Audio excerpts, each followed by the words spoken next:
Hello and welcome to the Really Cool People podcast. I'm your host, Jason Leininger, and this is a podcast produced by Schweitzer Church. This is a place to hear stories of really cool people that I've met and find these stories fascinating and amazing. The hope is that as we listen along, we'll be inspired, encouraged, and challenged through moments of serendipity. C.S. Lewis once said that there are no ordinary people. You and I have never talked to a mere mortal. And it is true. Every time I sit down and hear stories of people, I find that there's something fascinating, something deeply interesting.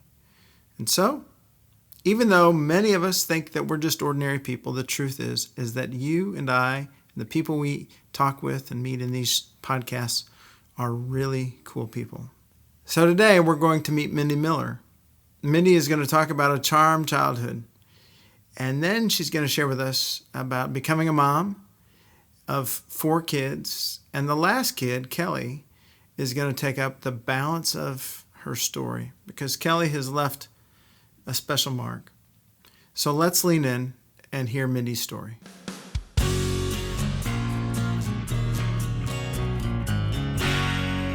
Friends, we are happy to welcome Mindy Miller to the Really Cool People podcast. So Mindy, let's start with your story. I was born into a family where my dad was finishing up his residency, his surgical residency in Kansas City. And Melissa was 18 months old when I was born. And we moved to Springfield where he joined a practice here about the time I was about 18 months old. And my poor mother, as we think about this, she was pregnant. It was the summer. She had 2 little girls, and her husband was gone all the time. I don't know how she did it because, they didn't have air conditioning or anything. But, Melissa was 3. I was 18 months, and then she had our brother. And then she had one more 2 years after that. So there was 4 of us altogether, 3 girls and a boy. We had a wonderful childhood. We grew up in the late 50s, the 60s. As elementary kids, we moved from our initial place. We moved to a house over, it was in the Holland School District where Melissa and I started school. And we used to walk to school, Our mother would walk with us sometimes, but sometimes we wouldn't, walk down, whatever was that, Seminole, I guess, to Holland School. Even in the snow, I remember following my mom to and from because we would come home for lunch. That was a thing back then. You could actually walk home for lunch. And we would walk home, and I remember following in her footsteps in the snow, because school, of course, didn't get called off because of snow very often. But we moved from there when I was in the middle of 2nd grade, and we moved over to this side of town. We lived by one of the lakes in Southern Hills, lived in an old farmhouse. I don't know, my mother always said it was like the original farmhouse built in 1910, and that was a awesome home to grow up in. Had all kinds of nooks and crannies, had a basement and an attic.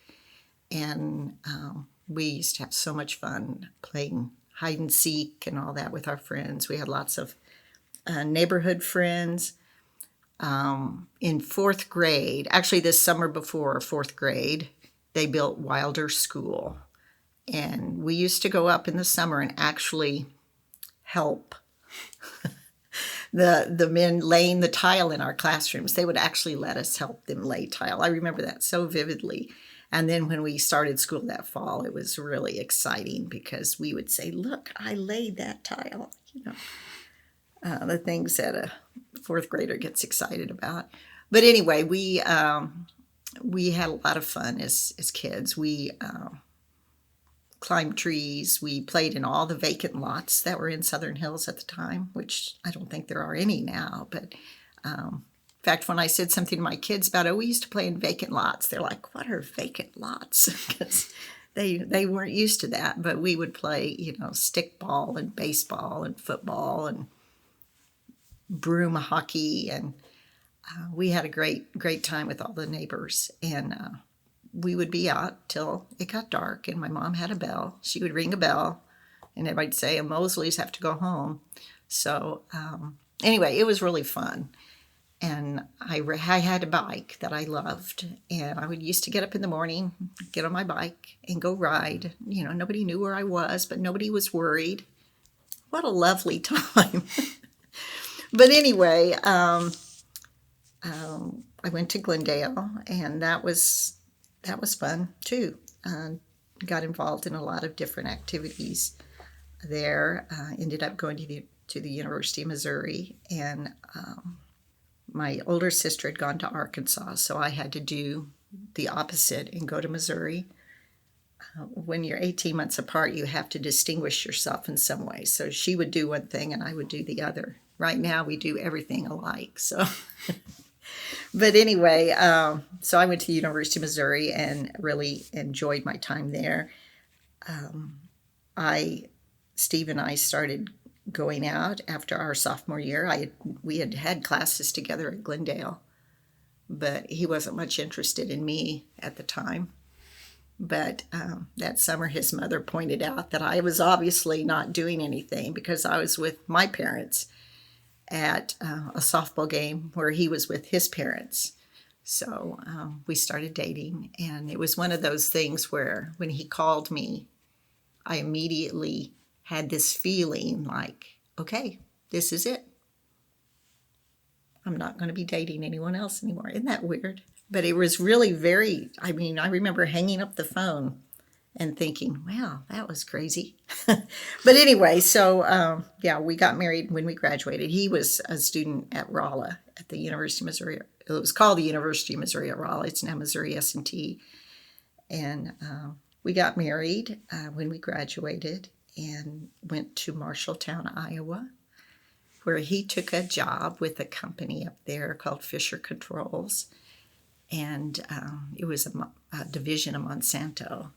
And we lived up there for, it was really only like a year and a half because my youngest sister, Mary, who you've never met, was in a really bad car accident after her freshman year in college. Which she was 4 years younger than I was. So it was like almost to the day on our year anniversary that she was in a bad car accident. Had a brain injury, a brain stem injury. And I spent a lot of time coming home, just to help my parents because she had to really start over almost, like learning to do things. And there's all kinds of brain injuries are crazy. And anyway, she's fine today. to make a long story short, she is fine today, and she's married and lives in Chillicothe. But at the time, we didn't know. I mean, she was in the ICU for quite a while, and then when they brought her out of there, she still wasn't responding real well. But it was just a matter of getting all of her signals going through that brainstem correctly again. And that was really a long, drawn-out process. And my dad was a surgeon. So his line of work, and it's kind of silly to say it, but it was cut and dry. If something's wrong, you fix it. You cut it out and you sew it up. And there, he says, and then God does all the healing. But with a neurology thing, it's truly gray matter. It's not black and white. My dad's world was black and white. So he was very frustrated with brain injury, with the whole idea of a brain injury. He went against everything he knew. He couldn't do anything. He felt helpless. And we all did. But it was a real turning point for Steve and me. We were like, why are we up here? What are we doing up here when our families are down there? And Steve's dad had a steel foundry here. And he says, I have a spot for you if you'd like to come down and work. Steve had, I don't know what they do. Is it a minor in metallurgy or whatever? he did exactly what his dad had done in school. And anyway, so he came home. We both came home, and ended up getting a house. And I had Lindsay, my oldest, within a year or so after we got home, and stayed home with my kids. I had Lindsay, and then 2.5, almost 3 years later, we had Jenny, our second one, who goes to church here, Jenny Talbert. And then we waited 6 years. We decided we needed another child, and we had our son John. And then I was so excited. I thought, I'm not going to have any more kids. Our little family's all put together. And lo and behold, God said, aha, I've got a present for you. And it was funny, because I look back and I think, so remember distinctly saying, and I feel guilty for saying this now, because I know there's so many women who have trouble having children or can't have children, but I thought I was through with my family, and I wasn't. And little did I know how unfinished I was. But I remember saying things like, oh, I don't think I can stand up potty train another kid or teach somebody the alphabet again. I just don't think I can do it. And I haven't had to. Because, Kelly doesn't do those things. So, and I think about that. I think, oh gosh, that was a crazy thing to say, but it was very foresighted too, in a way. But anyway, so Kelly came along as a surprise. People have said, oh, she's your bonus, and she's your forever baby, and she is. So, and that, I was ready to move on and do something with my life. When my two older ones were in school when John was born, and he was 3 when Kelly was born. So, and we honestly, when she was born, we thought she was perfect.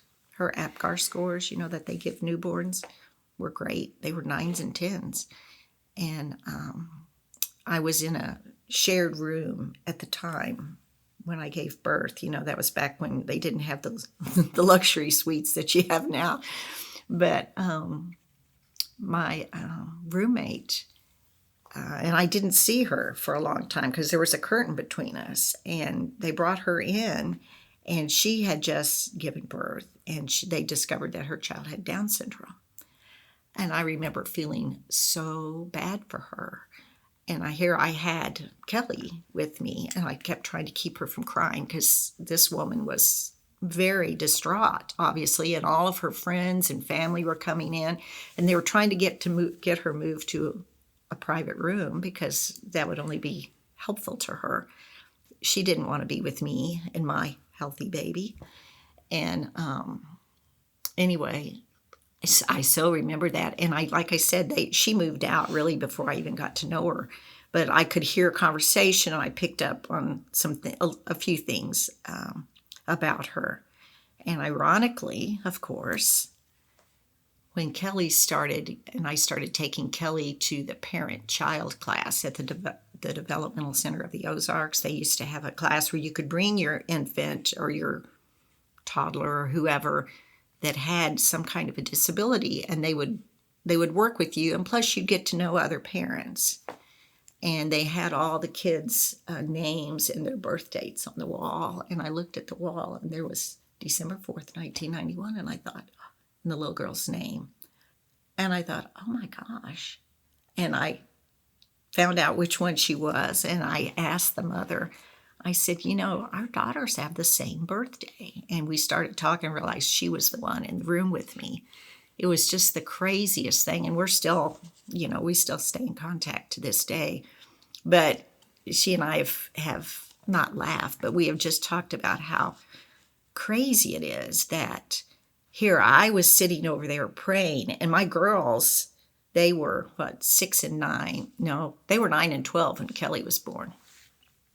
Old enough to pray, and we prayed for that mother and that little girl because we felt so bad for them. And here we had this perfect baby, and it turns out that that little girl is accomplishing things. She does a lot of stuff that Kelly can't do. And her mother and I have said, wow, and she said, oh, I did not like you. She said, I was so resentful that you were over there and your baby was crying and, I could hear you. And she said, I just felt like it was so cruel. And I understood that's how she felt. But it was so ironic that we would run into each other later on in life. And, well, actually, it was only a few years, but we are still friends. And, it's been fun watching her path and my path, and understanding where we started out. It's kind of a crazy story. But anyway, yeah, Kelly has she upended all of my plans, of course, my plans to go out, and I don't even know what I would have done, but accomplish and do. And my other 3 kids were amazing. They all did really well in school, and each one had their own specialty, whether it be academics or athletics or music or whatever, performing. And they paid most of their way through college, through their activities and stuff. But having Kelly as their sister changed them in a enormous way. It changed our whole family. I've always said that if there was anything that was going to get me on my knees on a daily basis, it would be a child like Kelly. After I had her, I realized that was the bonus of having her, is that I found out that I wasn't as smart or as independent or as accomplished or anything that I thought, that I was very, very dependent on my Father in heaven to hold my hand in. And it's been so amazing seeing the times that he has stepped in and said, don't worry, I got this. One of my favorite stories happened. Kelly went undiagnosed for 6 years. They couldn't figure out. Well, let me back up. When she was a baby, we thought she was great. And then, when babies start doing things, well, she maybe wasn't doing things as quickly as other babies. But everybody'd say, oh, she's your 4th. You carry her around all the time. And I did. She went to every ball practice and every, music lesson and all that. She was just always, I was always toting her around somewhere. And, but, it got to be 6 months and she wasn't rolling over. And that's pushing it a little bit, or she wasn't sitting, or she was just a great little baby, she just wasn't doing what she was supposed to be doing. And, interestingly enough, our pediatrician, he did suggest testing her, and we started testing her along when her developmental lag got to be several months. More than could be accounted for by just being the 4th child and being toted around all the time. It was along about her 1st birthday. We started doing all these tests, and everything was negative. We had her chromosomes tested. We had everything tested, and they couldn't come up with a diagnosis for her. But all she could do was lie on the floor. She was just lying there. And my pediatrician, I talked to him. I'm like, isn't there something we could be doing? And he said, and I know he didn't mean it to sound the way it did, but he said, all she needs is good parenting skills. And I'm like, I got 3 that have turned out pretty well, so far. I didn't say that, but I was thinking to myself, good parenting skills? What am I missing here? And talking to his nurse, she says, he doesn't believe in any kind of therapies. And I'm like, oh. So I luckily found a wonderful pediatrician, member of Schweitzer, who was glad to take me and my daughter and my other 3 kids on, because I just had to. Pediatrician number 1 had been great for my normal kids, but for Kelly, who, was at the other end of the curve, it just didn't work. I said, I can't stand to watch her lying on the ground one more day. We've got to be doing something. And, we didn't have internet like we do now. I couldn't Google stuff. And I couldn't say what to do with your child who isn't rolling over or whatever. So anyway, we did start in at the Developmental Center of the Ozarks and started getting some, occupational therapy and physical therapy and all that. And then, and she actually stayed there until she was ready for kindergarten age. And it was crazy because the summer before she went into kindergarten, she, one of her occupational therapists said, do you still not have a diagnosis on her? And I said, no. She's still called developmentally delayed, which was kind of a cruel diagnosis because delay sounds like it's coming, and I wasn't seeing it coming, So she said, well, I know someone who says they know someone who Kelly reminds him of. So she gave me a piece of paper she'd printed out on Angelman syndrome. So I went home. By that time, we did have the internet, but it was dial-up internet. So I dialed up, used my family's allotted minutes for the month, looking up Angelman syndrome and printing off stuff on my tractor feed printer. And I went through and I could check mark all of the, here's the characteristics in all kids who have Angelman syndrome. Check, check, check. That's all I could see. And so I took all of that to Dr. McNeil, and he's like, I don't know, because she doesn't seem the main characteristic is a very happy, smiling demeanor, and she doesn't seem to be that way. And I said, well, it's because you're a doctor.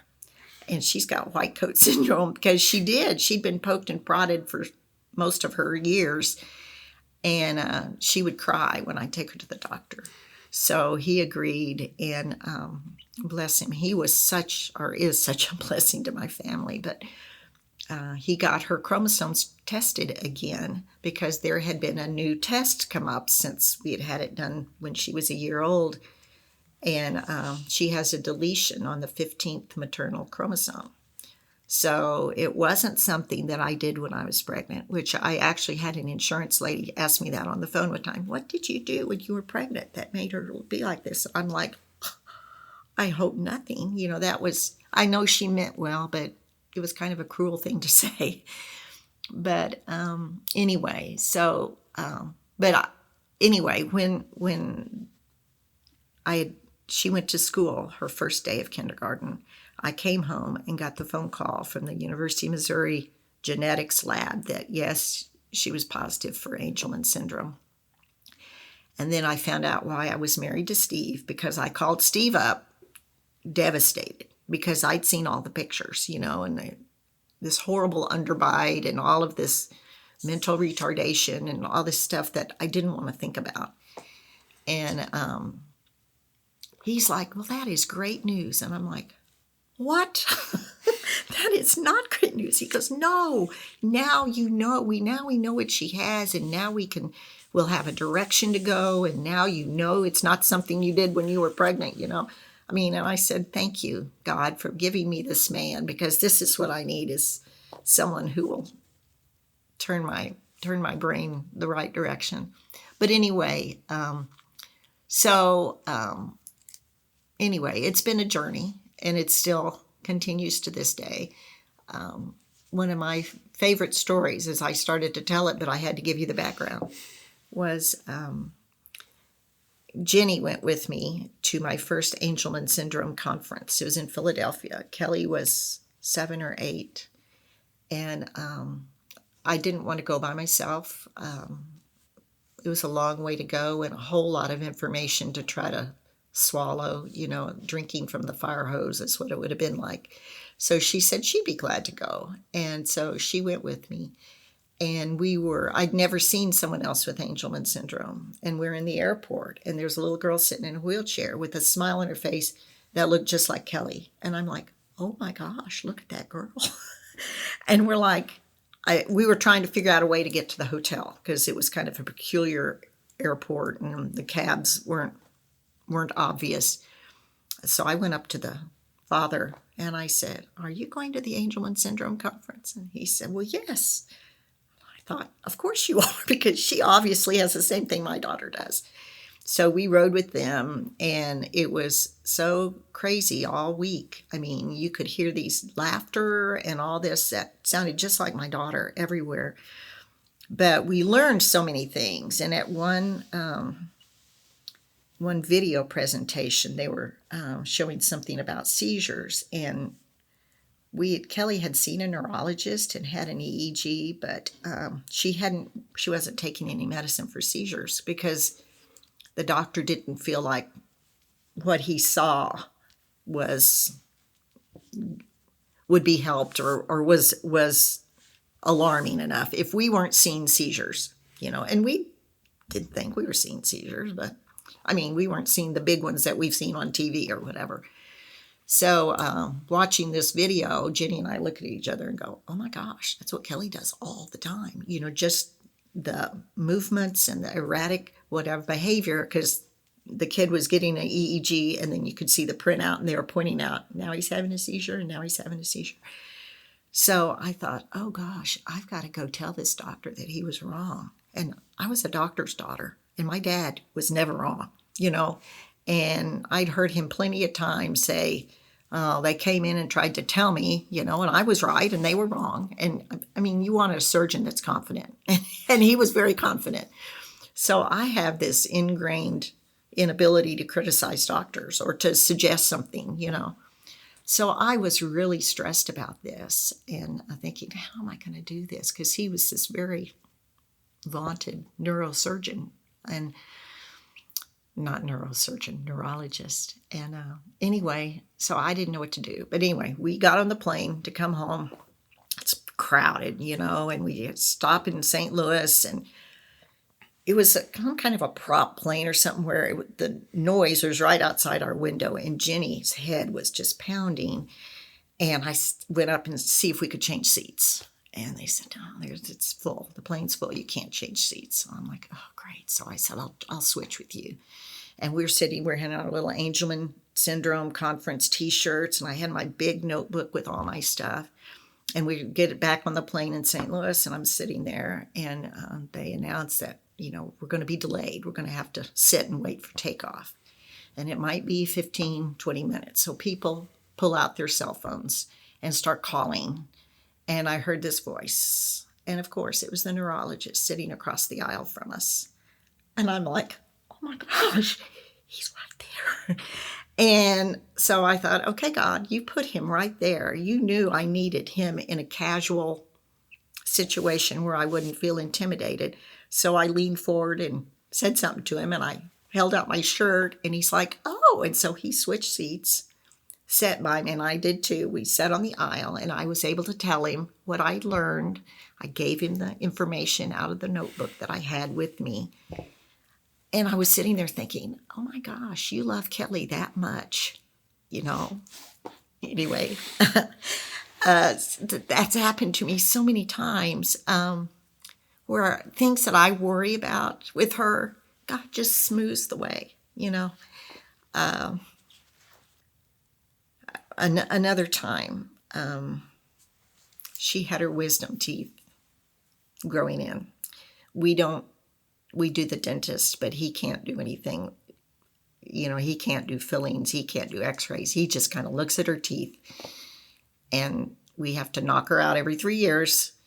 And we do everything. We do all the x-rays and if she needs any fillings or whatever. And so he kept saying, these wisdom teeth are coming in. We're going to have to do something. And I'm like, how can we pull her wisdom teeth? I mean, it'll be easy for you guys. Horrible, that aftercare. Keep your tongue out of the empty sockets, and keep the gauze in there. I thought, she will swallow the gauze. So Steve and I were very stressed about this, and we prayed for years. I mean, I bet it was 6 years that we talked about these wisdom teeth. And finally, they're like, okay, we've got to get them out. And I said, okay, if you can get them out, fine. I mean, we felt like, okay, the time is right. We're going to do it. And I wish you could have seen the oral surgeon's face when he came out. He was like, that's never happened to me before. He said those roots were tapered just right. All I had to do was pluck them out. Usually they're whatever. And he said it closed up underneath. She hardly bled. He said it was he said, I don't know what you did. I said, we pray. We've been praying about these teeth. He said, I ought to have you pray about all my other patients, because it was like she hardly even had any swelling. It was just a miracle. And once again, I'm like, thank you, God. You did that for her, because she couldn't. I mean, we would have had to keep her anesthetized for 3 days till her swelling and bleeding and all that stopped. But anyway, we just keep seeing evidences of that. So when we're now at the stage of life where we're like, we're not going to be here forever to take care of her. But we know she will be cared for, She has siblings, but more than that, she has a Father in heaven who loves her very much. Wow. You said you were it might be a challenge for you to talk for 30 minutes. But not if I'm talking about Kelly. Yeah. I knew that's what I have to talk about. Because she's it. She's it. Mm-hmm. Yeah. That's an incredible journey. Let's go back for a little bit to your parents and to the childhood that you had. Uh-huh. And to that almost magical world. Oh, yeah. Where, the picture you painted was almost like a Norman Rockwell, or one of those things that you... Well, I don't want... Well, one of those things that you see in one of those little bulbs, Yeah. and you pick it up and the snowflakes come down. Yeah. And it looks like well, that. And it wasn't... There were bad... I mean, looking back, it's great. I mean, compared to what kids go through today... Sure. And the things they're exposed to, and all that, we just had a great time. It was... we played outside all the time. We rode our bikes. We ice skated on the ponds. That was back when they used to freeze. They don't freeze anymore. Yeah. But we went sledding. I mean, we just climbed trees all the time. I had to teach my grandchildren how to climb trees. Well, think about that time of your life. What did your parents instill within you as you journeyed with your own kids and journeyed with Kelly, that have been things that you've gone back to, you've relied upon? What were some of the gifts that they gave you? Not necessarily physical gifts, but gifts that they ingrained within you. Well, family was a big thing. Mm-hmm. My dad wasn't around a lot. I mean, he worked incredible hours, because that was back in the days of private practice, and you didn't have any doctors at the hospital. So he always took emergency room duty every weekend, and overnight, he'd get calls in the night. He'd have to go out and go to the emergency room. So my mom did a really good job of instilling respect and gratitude and love in us for him, because he was working real hard. But as I look back, I'm amazed by my mom, by what she did. Melissa and I laugh about that, about how, and of course, she was a very traditional lady. I mean, they grew up in the South. She believed in bridge parties and, nut bowls and, the other day, I got this one day, it was on Mother's Day, in fact, the newspaper gave a one day free subscription to newspapers.com so you could look up your mother. So I spent a lot of time Sunday afternoon looking up articles for my mom and sending them to my siblings, And it was really funny. We're like, how did she have this many parties? Because she would host, and we had a great house for hosting parties, but she was in all these different clubs and she was a very intelligent lady. I don't think that we really realized it at the time, but she kept a lot of plates spinning, in the air. But I feel like family. I mean, my parents gave me 3 amazing siblings. And for that, I'm very grateful. And we haven't had the squabbles that I think so many families do with their with siblings, I mean, as adults, they're like, oh, I don't even talk to my brother. And I'm thinking, oh my gosh, I adore my brother.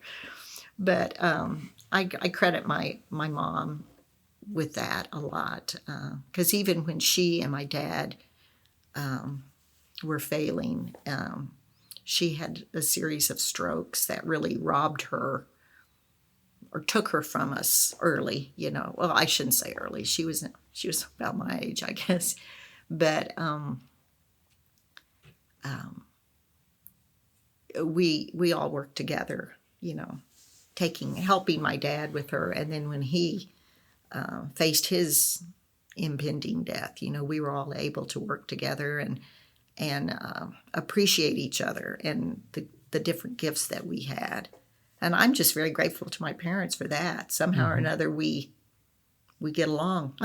I don't know why, but we do. And that's an amazing gift that not everybody has. It is. Yeah. It's a fantastic gift. Oh, yeah. Yeah. I mean, that's why I'm at Schweitzer, because Melissa was here, One among other things. That, yes. One of the things you mentioned along the way, actually you did it several different times. You recalled things that people have said along the way. Like in describing Kelly, you said people would call her your bonus baby, or your forever baby. You had really good recollection about what the pediatrician number 1 said. That all she needs is good parenting. Yes. Or the insurance agent, like, what'd you do when you were pregnant? And how old's Kelly? 31. So these are things that have been said that have you've carried with you. Oh, absolutely. Yeah. So how does that, what's that do to your heart, and how do you take all that in? And well, when you hear something or see something and you have an emotional reaction to it, it's ingrained forever. I mean, you learn that just like I have one daughter who always tells her kids to protect their eyes when TV's on, because if something comes on, she's like, protect your eye, when they were little. Because you don't want them to have that emotional reaction where they can't unsee it. And I can't unhear it, because I did have an emotional reaction to all of that. When someone says, oh, she's just going to be your forever baby, I'm like, that's true. She is my forever baby. I'm still changing her diapers, I'm still fixing her food and feeding her at times because she doesn't do super well with utensils. And we're still, one of your questions was, what gets you up in the morning? Well, Kelly has to be clothed and fed and taken care of every day. You don't just get up and think, got a great day. What am I going to do? Because it's like, first I deal with her, or Steve does. He's retired now, so he's an amazing dad. But yeah, what does that do to my heart? I don't know. It just tells me that those were very significant things that some people said to me that stuck 31 years later. You find those things, do they motivate you? Those things I wouldn't say they necessarily motivate me. Some of them hurt me, like, what did you do when you were pregnant? That hurt, because you start thinking, what did I do? You know, I I was active, and then I felt guilty because I didn't really want to be pregnant, with her. So you're thinking, oh, golly, is this my punishment? But I mean, I knew that it wasn't. I knew that it was just. I actually at that point I didn't know what it was, but I knew that God wasn't punishing me for feeling that way. That was just a normal reaction. And by the time I got big and pregnant, it was just hard to accept at first. I was like, I couldn't even talk to my mom about it for a while. I was like, I got to get my head wrapped around this new baby thing. But like I said, if I'd known then what I know now, I couldn't have handled it. I mean, if I had known then that she would have a chromosomal deletion, I would have thought, oh, wow, how will I deal with this? But, it was unveiled bit by bit, which helped. Although I will say for years I walked around and felt like I had a cannonball lodged in my heart, even having those aches down your shoulders and arms like you do with a heart attack. I said I know exactly how a heart attack would feel because it was heartache. Because, I was grieving my healthy baby because I found out she didn't really exist. Well, Kelly's very healthy. I will tell you that. She is, because she puts everything in her mouth, and her immune system is great. Never even got COVID. Wow. I've got a couple more questions for you, if that's okay. That's okay. So you've got grandkids. You're in retirement. What does joy look like for you and Steve? Grandkids in retirement. You said it. Yeah, it really does.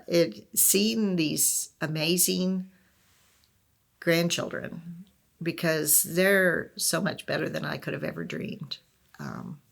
Having them and seeing them grow up and seeing your children parent, that's the joy, is seeing your children parent and seeing what a good job they do. And how, I don't know, it's just, yeah, we drop everything. We've got 3 of them live across the street from us. So that's awesome. And 4 of them are 12 minutes away. And then we have a new baby who's 8 months old, almost 8 months old. So the joy is continuing. Well, this has been a fantastic time. Thank you for sharing your story. Well, like I said, it's Kelly's story mostly. And that's why I did this, is so I could talk about her. I'll let those who listen determine if it's Kelly's story or not. So a final question. What piece of sage advice, what word of wisdom has been helpful to you think would be helpful to other people? Well, I don't know. I think that don't ever discount what God can do in your life. Don't ever put limitations on Him. Don't ever assume that He can't take a horrible situation and make it awesome. I always cracked on. But, and that He can't truly turn lemons into lemonade if you'll let Him. But you have to submit. You have to surrender and say, you're in charge. I'm not. Yeah. That's the hard part. Thank you. Yeah. Thanks, Mindy. Sure. Thank you. The Lord bless you. Thank you. Well, a big thank you to Mindy for sharing her story. In listening to Mindy's story, I hope that you were inspired, encouraged, and challenged, and that you begin to behold the really cool people that are around you each and every day. As we wrap up today, we're wrapping up the first season of the Really Cool People podcast. A big thank you to all of you who've been listening. But as you listen today, I am away on sabbatical, and Taylor Likes, our editor and engineer, will be on sabbatical soon. When we return in the fall of 2023, We are looking forward to hosting more conversations and hearing the stories of really cool people. Between now and then, we will have a couple of bonus episodes, one in July and one in August. We've got more really cool people to get to know. The Really Cool People podcast is produced by Schweitzer Church, Springfield, Missouri. Taylor Likes is executive producer and editor, and I'm your host, Jason Leininger. You can help us by liking, reviewing, and sharing this podcast. Until next time.